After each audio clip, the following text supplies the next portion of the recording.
Yani the world is so cooked mpaka siku hizi hata huwezi tenda wema na uende zako. Unatenda wema, unaenda zako, wanakufuata huko zako, wanakurudisha hapa, wanakutandika maviboko. Na hata wenye unatendea wema pia kuna venye wanataka watendee hiyo wema. Ukitenda wema venye unataka kutendea wema waitaki because wanaitaka venye wanaitaka. Wacha ikae. Saizi kila mtu sasa acheze kwa mlango wa mama yao. Wacha wema ibaki tu ni sepetu. Yeah. Hii kitu ni kutoka kitambo, like wasee inakuanga hivyo. Kwanza tuseme kama Ocha. Unaona? Wewe unafanya kazi Nairobi, so uko na tupesa kiasi. Unarudi Ocha unasaidia. Unalipia kijana fulani kama secondary school ama nini. Alafu hata si yeye maybe bro yake ama sister yake mwenye hata amuhusiani au hujamsaidia in any way.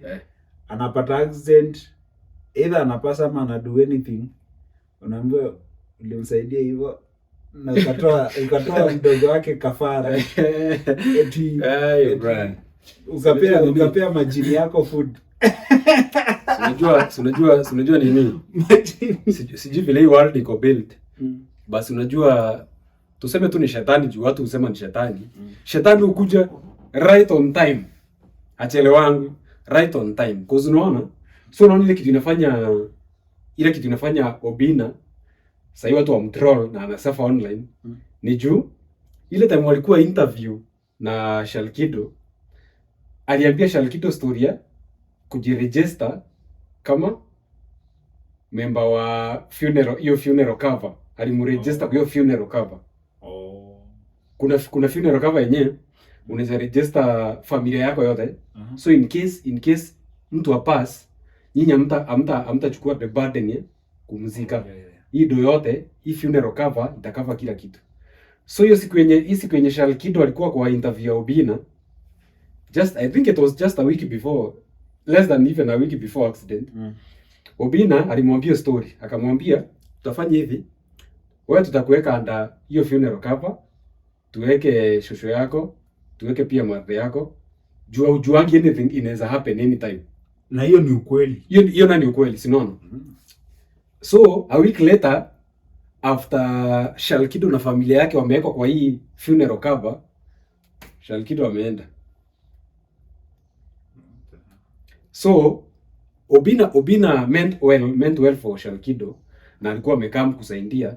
But sasa imecoincide na so watu wengi wameifind a bit weird. Coincidental. Imekuwa coincidence na watu wengi wajichukua vizuri. So that's why Obina sasa yana suffer online. Watu wanamtroll wakisema eti sasa wewe ndio umefanya hiyo mambo nini. But Obina alikuwa anasaidia kama vile amesaidia watu wengine wengi pia. Si eti ni Shalkido peke yake amesaidia baadhi. Si yeye pekee. Amesaidia watu wengi, si kweli? Na like watu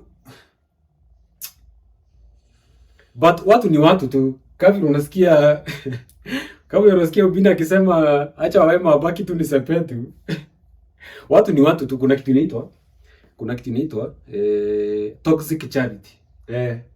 Toxic charity ni ile yenye unaanza kusaidia watu, so uko so concerned na kusaidia watu hadi watu wanafika point fulani wanakuwekea ni obligation yako. So inakuwa sasa hata wanaweza kuhold accountable kama hujatusaidia. Mtu akisafa na uko hapo. Kama mtu amesafa na hujasaidia, we can hold you accountable. So hiyo ni toxic charity. Alafu kuna watu wanafeel unafaa uwasaidie. So kuna watu wanafeel sasa sio unasaidianga. Unafaa unisaidie. Why am I suffering while you're here and this is what you do? So wanasahau ni msee mmoja mwenye ako na hiyo heart ya kusaidia. Kuna watu wengi wenye wako na do mingi kuliko msee na hawajifanya anything, hawajisaidia mtu yote. Juu hao hiyo heart ya kusaidia. But mmoja mwenye ako na hii heart mnamhold sasa ni kama anafaa aokoe nchi mzima. So in as much as unasaidia watu pia kunafaa kuwa na kale ka boundary ka msini hold kama ni obligation yangu kuwasaidia. Ni roho niko nayo. Na hiyo roho pia inaweza ondoka. Exactly. Amen. Consider subscribing. Let's see you tomorrow. For more entertainment, Let's see you tomorrow.